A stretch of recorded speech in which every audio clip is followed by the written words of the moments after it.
Hello and welcome to Straight Talk, Supply Chain Insights, the podcast for your supply chain leader who is on the go and wants to be in the know. And now, your host, Lora Cecere.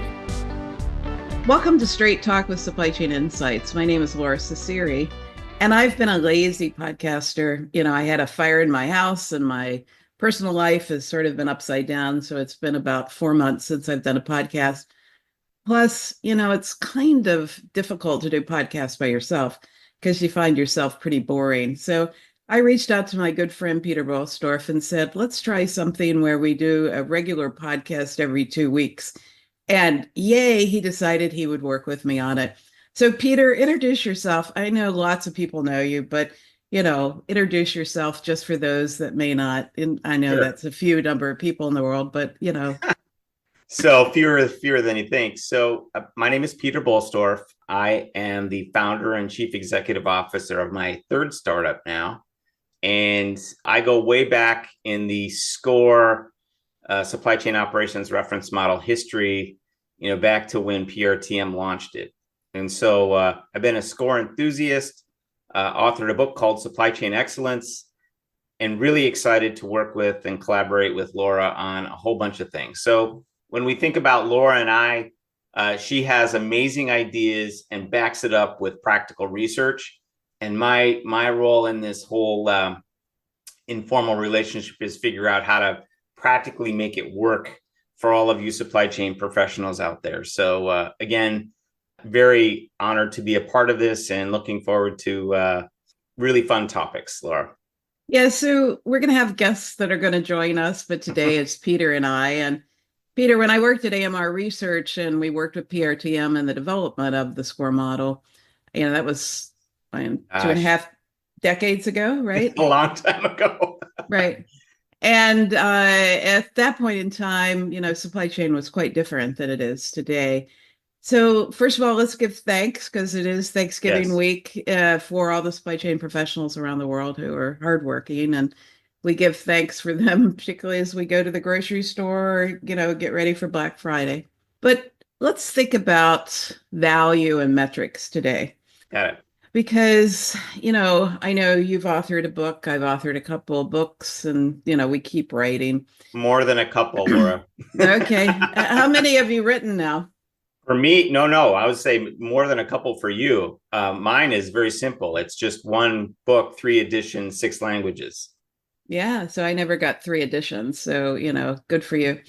So, when I wrote the book, Bricks Matter, a person by the name of Keith Harrison, who I have a lot of respect for, Keith was the director of Procter & Gamble supply chain for 19 years. And I think Keith did an amazing job of building talent at P&G in that period of time. And I wrote in one of the chapters that the journey for supply chains is to shift from a focus on cost to focus on value. And Keith said, I couldn't agree more, but what is value? And, it's one of those days where you kind of, swallow hard and you go, I didn't answer the question, right? Right. So I started the journey of first doing literature search around what is value. And there's nothing that defines value in the academic literature. And how did SCOR define value, Peter? Well, it's early days. It was really 2 directions. It was kind of customer facing metrics and then internal facing metrics. And I think when you double click on the inside of that, reliability, responsiveness, and agility were kind of the external customer facing ones. And then you had costs and assets were kind of the internal ones as we started. And as we get into the conversation, the SCOR DS launch a couple of years ago really redefined what that looks like to include overall resilience, more focus on profit, and then adding the sustainability piece. And those of the listeners who don't know what SCOR DS is, can you just tell them what the acronym means? Yeah, so SCOR, Supply Chain Operations Reference Model, digital standard. Again, it's available and no strings attached, score.ascm.org. And there's a free course that goes along with that. Highly encouraged to take that. But again, it's really the next, I'll call it the newest family member to the SCOR kind of archive history. Well, and when I think about SCORE, and I sat on the SCORE board for about 6 years, and I've watched the evolution. It's had its ups and downs, but the beauty of the SCORE model is I think it allows a reference model for conversation.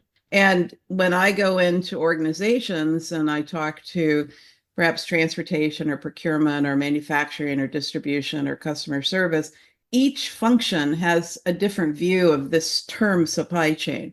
And over the last 2 decades, what I've observed is we've rolled out ERP and we've rolled out CRM and SRM and APS, those acronyms for technology. Supply chain has become more narrow in the conversation. And I think that the SCORE reference model allows, kind of a mapping for discussion and for people to make conscious choice.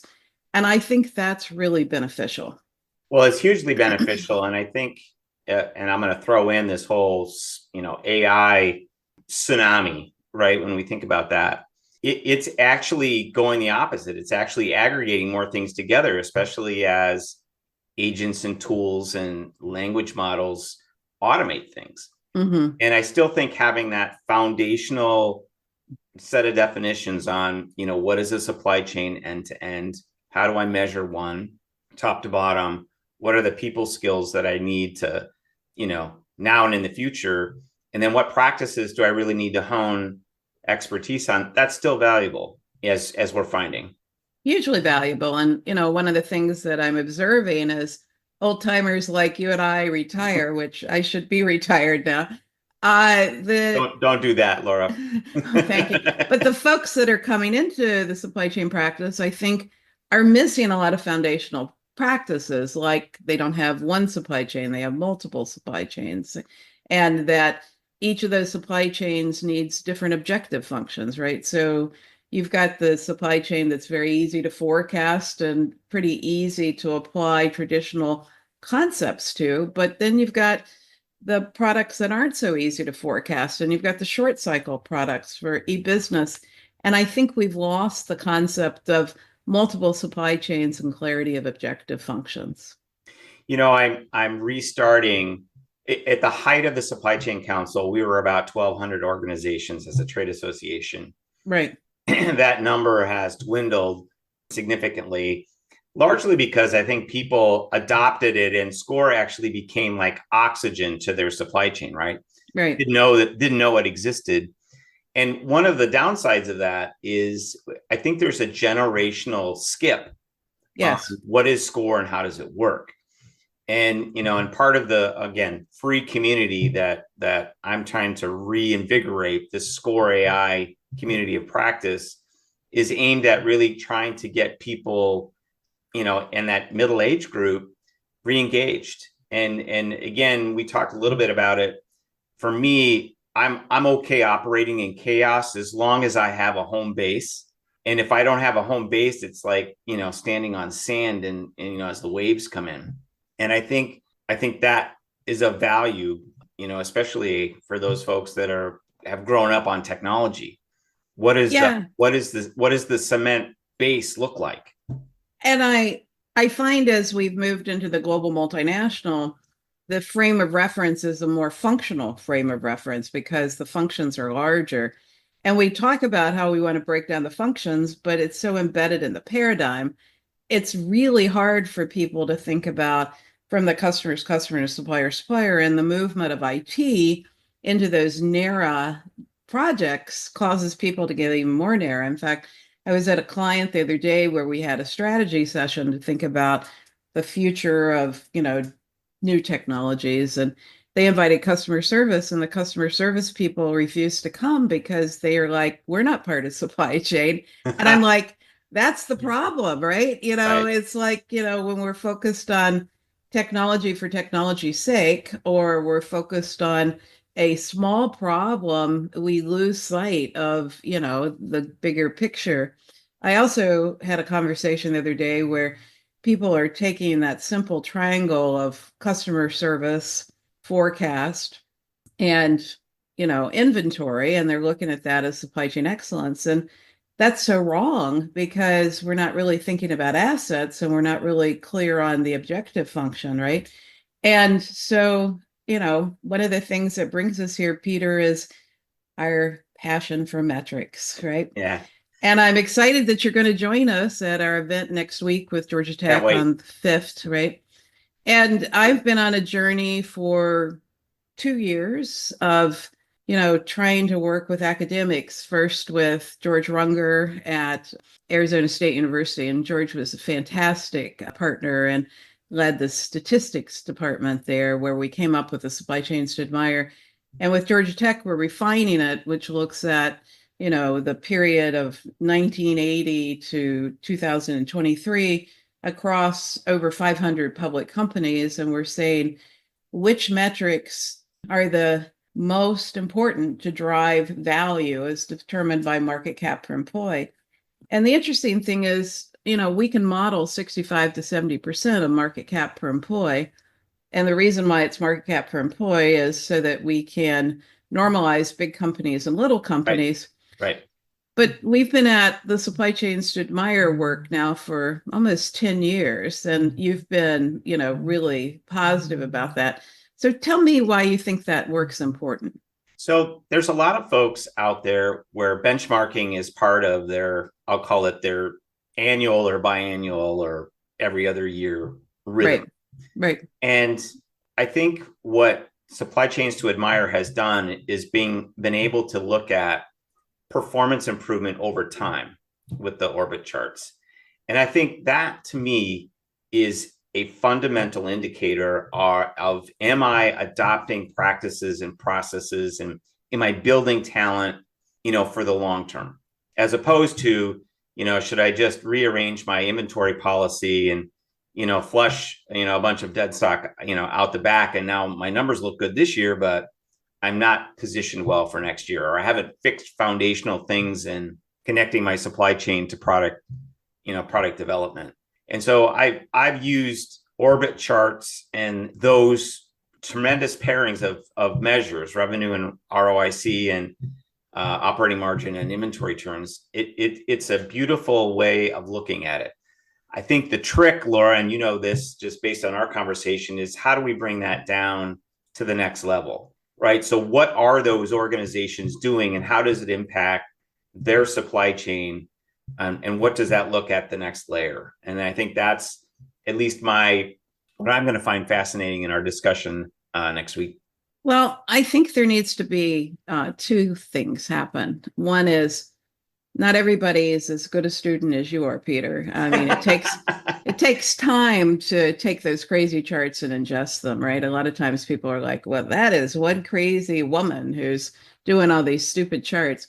So the concept of the fundamental score, which is what we're going to launch next week, right, is a singular metric that allows companies to compare to their peer group to look at value.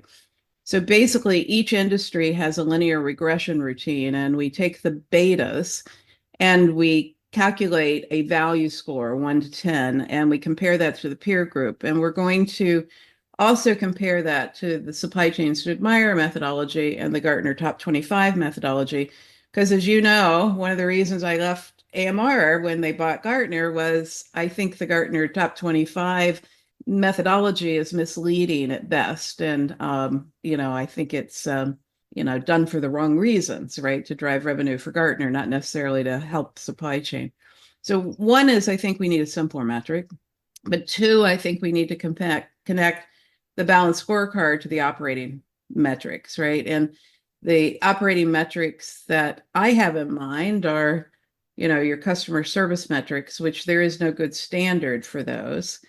And, being able to look at forecast value add and perhaps inventory value add, which is an extension of forecast value add, and to be able to look at reliability. And so one of the things we got to build, Peter, is that second level metrics.